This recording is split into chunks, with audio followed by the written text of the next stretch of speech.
عورت جب اپنا کردار ادا کرنے پہ آتی ہے نا، عورت جب سماج میں اپنا رول ادا کرنے پہ آتی ہے، کبھی ماں بن کر، کبھی مثالی بیوی بن کر، کبھی بہن بن کر، تو واللہ العظیم وہ اتنے عظیم کارنامے انجام دیتی ہے، سینکڑوں مرد مل کے بھی ایک عورت کا مقابلہ نہیں کر سکتے۔ عورت کے کردار میں اللہ نے وہ طاقت رکھی۔ مشہور جملہ ہے کہ ہر کامیاب انسان کے پیچھے ایک عورت ہوا کرتی، ہر کامیاب انسان کے پیچھے ایک عورت ہوا کرتی ہے۔ بہت سچا جملہ ہے، تاریخ اس جملے کی تصدیق میں سینکڑوں ثبوت اپنے پاس رکھتی ہے۔ ہر کامیاب انسان کے پیچھے عورت ہوتی ہے۔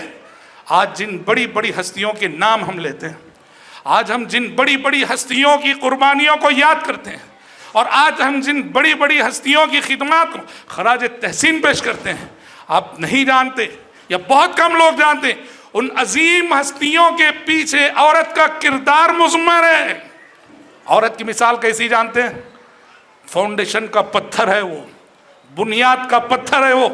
دکھنے والوں کو صرف بلڈنگ دکھتی ہے، فاؤنڈیشن کا پتھر دکھتا نہیں ہے، جبکہ یہ عمارت اسی فاؤنڈیشن پہ کھڑی ہے، اسی پتھر پہ کھڑی ہے۔ اگر وہ پتھر نہ ہو تو یہ عمارت گر جائے۔ عورت کے کردار کی مثال بھی ایسی ہی ہے۔ مردوں نے جو کارزار زندگی میں رول ادا کیے ہیں، ان مردوں کو ہمیشہ بنایا اور تیار کیا ہے عورت نے۔ میں ایک مثال دیتا ہوں، حافظ ابن حجر عسقلانی رحمۃ اللہ علیہ، آپ جانتے ہیں ابن حجر کون ہے؟ ابن حجر عسقلانی رحمۃ اللہ علیہ اسلامی تاریخ کے عظیم محدث، صحیح بخاری کے شارح۔ 3 صدی ہجری میں امام بخاری نے صحیح بخاری لکھی، اور اس کی شرح حافظ ابن حجر عسقلانی نے 9ویں صدی ہجری میں کی۔ صحیح بخاری اتنی دقیق کتاب، اتنی دقیق کتاب، اتنی علمی کتاب، لوگوں نے کہا کہ صحیح بخاری کی شرح ایک فرض کفایہ تھا امت پر، جس فرض کفایہ کو 5 صدیوں بعد حافظ ابن حجر عسقلانی رحمہ اللہ نے امت کی جانب سے ادا کیا، جب انہوں نے فتح الباری لکھی۔ صحیح بخاری کی بہت ساری شروعات ہیں، سب سے اعلیٰ شرح، سب سے منفرد شرح اور سب سے نمایاں شرح فتح الباری ابن حجر کی۔ ابن حجر اسلامی تاریخ میں ایک انفرادیت رکھتے ہیں، اور آپ کو بتائیں ہم ابن حجر کو، ابن حجر بنایا کس نے؟ ابن حجر یتیم تھے، بچپن میں ماں کا انتقال ہو گیا، بچپن میں ماں کا انتقال ہو گیا۔ ان کی ایک بڑی بہن تھی، ان کا نام تھا ست الرکب۔ ابن حجر کی بہن نے اپنے اس بھائی کو ماں کے بعد سنبھالا۔